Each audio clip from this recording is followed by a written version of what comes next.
I woke up at 5 a.m. today, not because I had to, but because at 78, sleep feels like a guest that doesn't stay as long as it used to.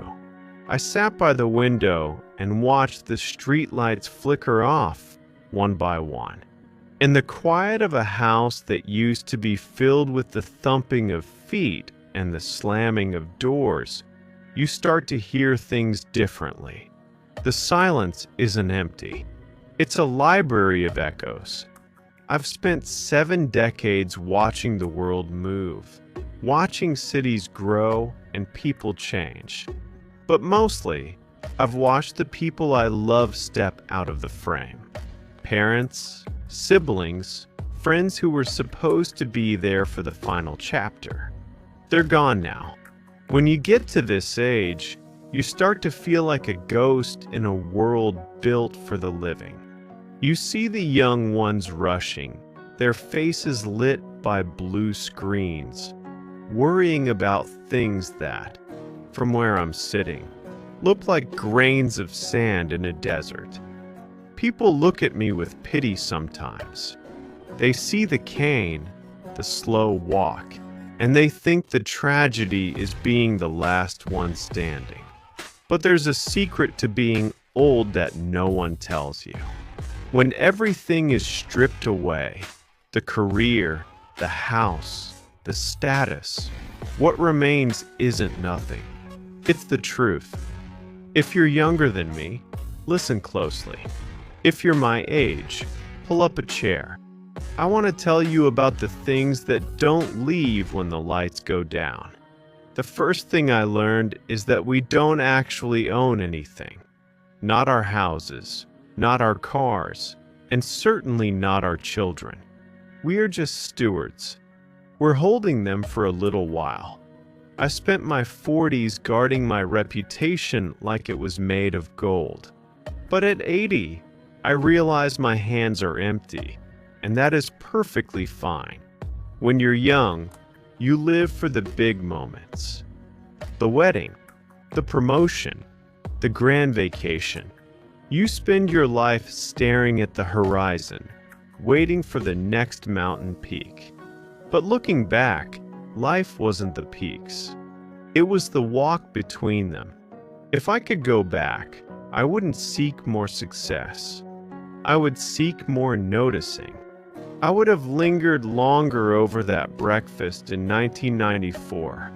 I would have listened to the sound of the rain on the roof instead of thinking about my to-do list.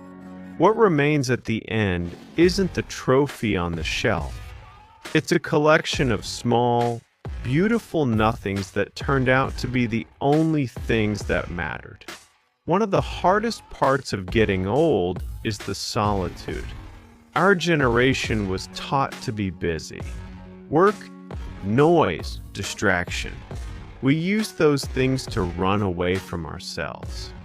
But at this age, you can't run anymore. Your knees won't let you. So you sit, and in that sitting, you meet a stranger, yourself.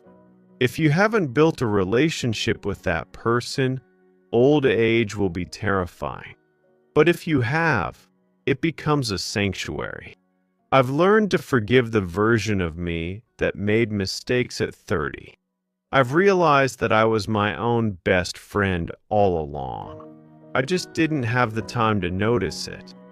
People ask me about regrets. Of course I have them, but they aren't about the money I didn't make. I regret the risks I didn't take because I was afraid of looking foolish. I regret the I love yous I kept bottled up because of pride. We spend so much energy being right. We hold grudges like they're valuable. But as I watch the names in my address book get crossed out, I realize that being right is the loneliest victory in the world. Kindness was always the correct answer. It didn't matter who started the argument. Kindness is the only thing that doesn't rot. If you have someone to call today, call them. Not to settle a score, but just to say, I'm glad you're here. because one day they won't be, and the score won't matter at all. There is a strange grace in watching the world move on without you. I see the teenagers in the park, and at first it made me bitter, but then I realized it's supposed to happen this way. I am just one stitch in a very long tapestry. My job now isn't to lead the parade. It's to cheer from the sidelines. So, don't wait until you're 80 to find what remains. Look for it now. It's in the breath you just took. It's in the person sitting across from you. Thank you for sitting with me for a while. If this spoke to you, share it with someone you love.